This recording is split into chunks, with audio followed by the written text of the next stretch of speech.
I, 28 male, sat across from my girlfriend Vanessa, 27, at our kitchen table, trying to explain why I'd been quiet lately. My startup had just lost a major client, my best friend from college was going through chemo, and my anxiety was hitting harder than usual. I'm just processing a lot right now, I said. Work's been rough, and seeing Marcus so sick is... Oh my God, not this again. Vanessa rolled her eyes. You're always processing something. Having anxiety. It's exhausting. I thought we could talk about these things. We've been together 3 years. Yeah, and for 3 years, I've had to deal with your constant emotional dumping. Do you know how unattractive it is when you whine about your feelings? That stung. I'm not whining. I'm trying to communicate. Real men don't need to communicate their feelings every 5 minutes.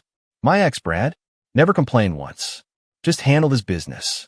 Brad, the ex who cheated on her with 3 different women. That Brad. So what do you want me to do, Vanessa? She leaned back, arms crossed.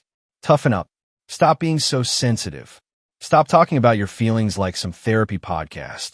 Be a man. And if I did that, just stop sharing. That would be amazing.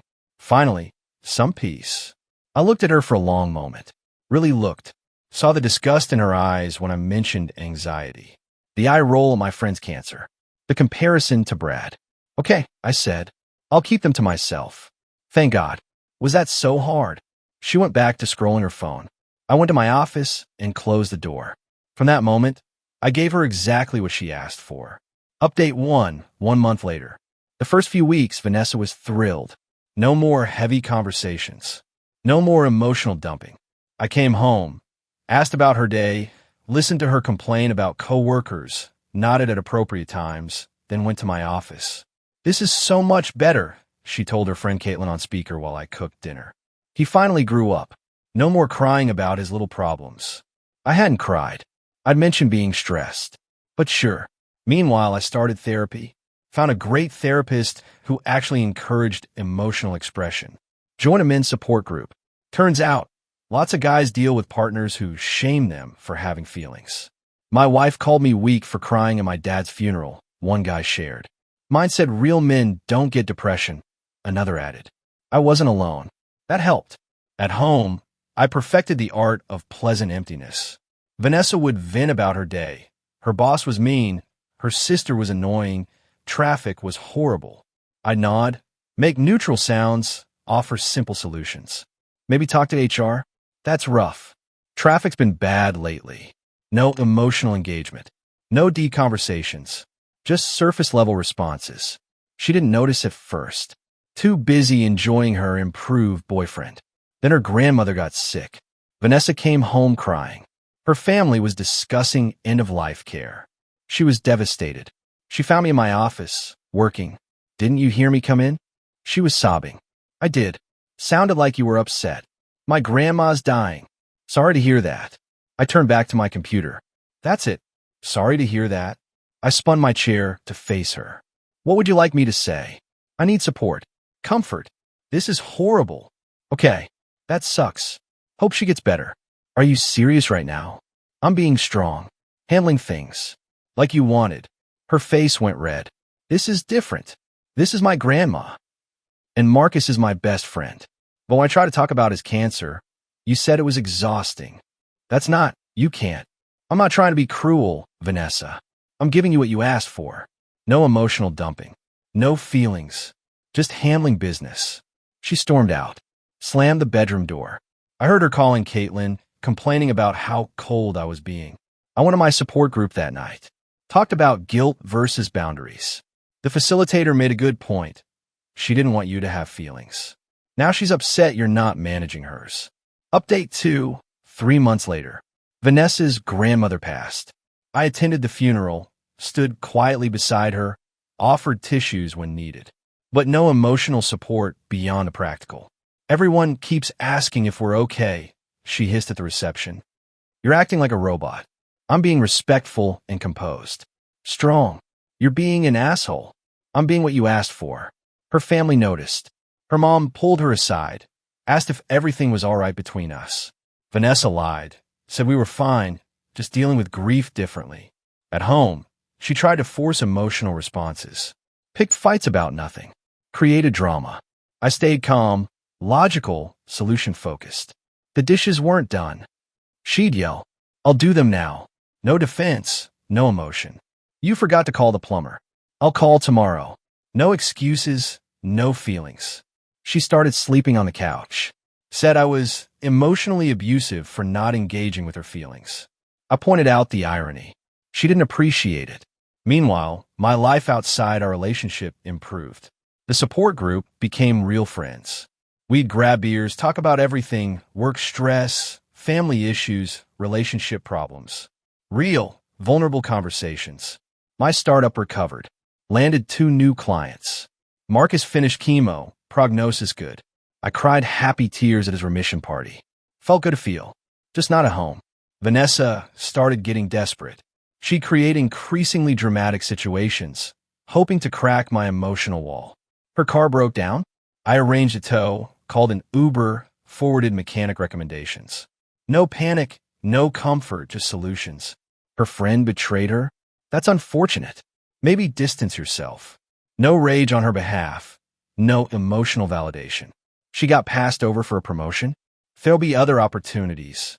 No sympathy, no shared disappointment. Each time, she'd explode. "Why don't you care?" "I care. I'm just not being emotional about it." "Like you wanted." Update 3, 5 months later. The breaking point came when Vanessa's dad had a heart attack. Mild one, full recovery expected, but scary.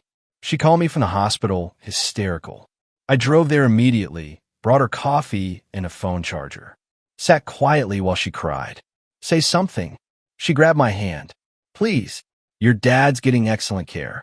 The survival rate for mild heart attacks is very high. I need you to feel this with me. I need my boyfriend. I am your boyfriend. I'm here. I'm being strong for you. I don't need strong. I need human. 3 months ago, you said being human was exhausting. That real men don't share feelings. I'm being the man you wanted." She broke, right there in the hospital waiting room, sobbing about how cold I'd become, how cruel, how she needed emotional connection. Her mom watched this breakdown, confused. "Honey, what's going on?" Vanessa, through tears, told her everything. How she demanded I stop sharing emotions. How I'd listened. How now she was suffering without emotional support. Her mom looked at me, then at her daughter. "You told him not to share feelings, and you're upset he listened? It's different. He's supposed to care about MY feelings, but not have any of his own." Even Vanessa heard how it sounded, but instead of apologizing, she doubled down. "He's doing this to punish me. It's manipulation." "No," I said quietly. "It's compliance. You set the terms. I follow them." Her dad, from his hospital bed, weak but aware, called me over later. "Son," he said, "I don't know what's going on, but thank you for driving her here. For being here. Of course. She gets that from her mother sometimes. Thinking men should be rocks." I had to learn to stand up for my own emotional needs. Took years. I nodded. Didn't say more. Wasn't the time. Vanessa moved in with her parents temporarily to help with recovery. I supported this decision calmly, helped her pack, wished her dad well. She kept texting, oscillating between anger and pleading. "You've made your point. Can we please go back to normal? This is normal now. This is what you wanted. I didn't mean it like this. You were very clear. Real men don't talk about feelings. I'm keeping them to myself. I'm falling apart, and you don't care. I care.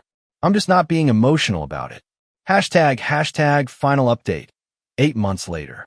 Vanessa lasted another month before ending it. Showed up with her brother to collect her things, made a big speech about emotional abuse and manipulation. "You destroyed us to prove a point," she said. "I gave you exactly what you asked for. No more, no less. You're sick. You need help. I'm in therapy. Actually, I've been for months.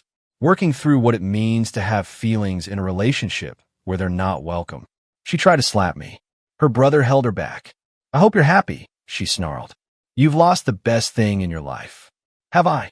She expected begging. Got nothing. Left screaming about how I'd regret this. How no woman would want an emotional robot.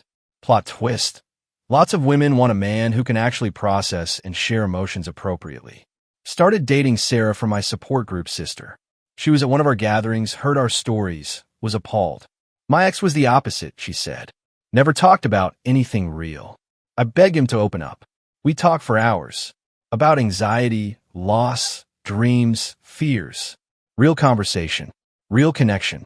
Been together 6 months now. When my startup hit another rough patch, I came home and told her I was stressed. She made tea, listened, offered both emotional support and practical suggestions. When her mom got diagnosed with diabetes, we cried together, then researched treatment options together. Balance. What concept? Heard through mutual friends that Vanessa's dating Brad again. The ex who never complained. The cheater who handled his business. Apparently, he still doesn't share feelings. Also still doesn't share his location on Friday nights. Or his phone password. Or why he has Tinder notifications. But hey, at least he's not exhausting her with emotional communication. Her friend Caitlin reached out last month. Said Vanessa was miserable, but refused to admit why. Brad's cheating again, shocking. But when she tries to talk about how it makes her feel, he shuts down. Says she's being dramatic. Sound familiar? She keeps saying she wishes you two had worked out, Caitlin said. We could have. All she had to do was let me be human. She knows that now. No, she doesn't. She knows she lost something, but not why. She'll blame me forever rather than examine her own toxic ideas about masculinity. And I was right. Vanessa started a blog about surviving emotional manipulation. Posts vague quotes about narcissists and emotional abusers. Has a whole following of women who've been victimized by cold men. My support group finds it hilarious. One guy printed out her post about men who weaponize silence and brought it to a meeting. Didn't she literally tell you to shut up about your feelings? He asked, repeatedly. And now she's mad you did? Apparently. We laughed. Not at her pain. That's real, even if self-inflicted.